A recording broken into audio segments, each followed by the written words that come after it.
De uma forma breve, eu quero só tentar colocar para vocês o porquê que é essa dificuldade tão grande em manter a temperatura, né? Então, o que a gente conhece dos neonatos é que eles têm uma ausência de controle hipotalâmico. Isso quer dizer que a ausência desse controle central, gente, gera uma inabilidade desse paciente manter a temperatura. Por isso eu disse para vocês que, e vou dizer, inclusive aqui nos slides, vou mostrar faixa de temperatura adequada, que a gente tenha que manter o ambiente de uma forma adequada para que esse paciente consiga manter a sua temperatura corpórea. Lembrar que os neonatos, eles têm pouca gordura, né? Então, o tecido subcutâneo deles é muito pobre, e isso também é uma forma de preservar calor. E quando a gente considera o peso corpóreo dele, né? Então, imagina um felino aí nascendo com 70, 100 gramas. Na proporção do tamanho do corpo dele, então ele tem uma superfície corpórea muito mais extensa quando a gente compara com o peso num paciente adulto, né? Isso quer dizer que essa alta superfície corpórea favorece que ele perca calor para o ambiente, tá? Uma coisa importantíssima também é lembrar que até a primeira semana de vida, então, os primeiros dias aí desse neonato, ele não tem reflexo de tremor, que também é uma... Quando a gente está com frio, né, a gente tem o reflexo de tremor e tem a piloereção.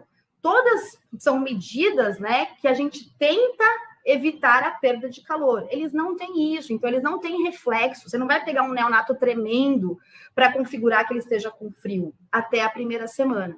Assim como, lá no finalzinho, eu vou dizer para vocês também que ele não tem o reflexo de retirada. Isso quer dizer que ele sente a dor, mas ele não sai daquele estímulo doloroso. E o que isso é importante na nossa aula? Que se a gente está falando de hipotermia, parece claro que a gente vai dizer que o tratamento vai ser o quê? O aquecimento, né?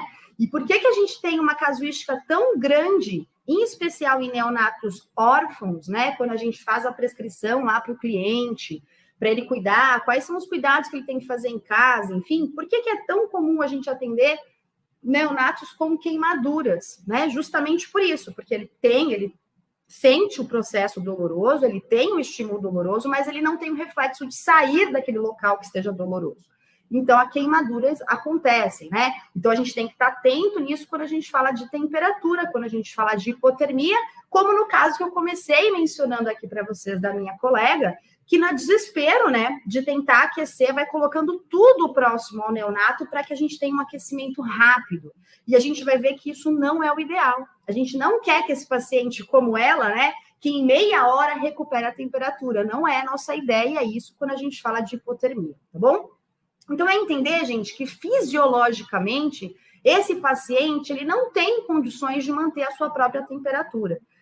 Quando a gente fala de um paciente saudável, parece mais tranquilo manejar isso, né? Uma vez que a gente vai dar instruções de cuidar da temperatura do ambiente, cuidar da temperatura que ele esteja no local, né? Evitando, obviamente, cuidados com queimaduras, porque a gente já sabe que ele não sai, né? Mas, quando a gente tem um paciente doente, e aí vocês devem lembrar que toda doença do neonato, não interessa se é uma doença congênita, se é uma doença adquirida, se é uma doença infecciosa, né? Não interessa qual é o processo mórbido que aquele neonato esteja sendo acometido, o processo final dele, gente, vai ser a tríade neonatal. Do que os nossos pacientes neonatos morrem? Lógico, tem uma doença importante que esteja causando sinais, enfim, mas o processo final da doença vai cair na tríade.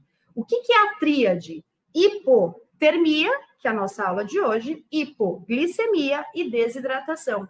E uma está diretamente relacionada com o outro. Se o paciente entra em hipotermia, a primeira coisa que ele vai fazer é parar de se alimentar. Quando ele para de se alimentar, ele entra em hipoglicemia e entra em desidratação, tá? E aí, se você puxar para outro lado, todas elas vão levar desse denominador comum. Então, a gente tem que estar muito atento e entender que a temperatura é um parâmetro importantíssimo e a gente tem que estar muito atento, mas ter alguns cuidados que a gente vai comentar agora, só os cuidados que a gente tem que ter nesse processo.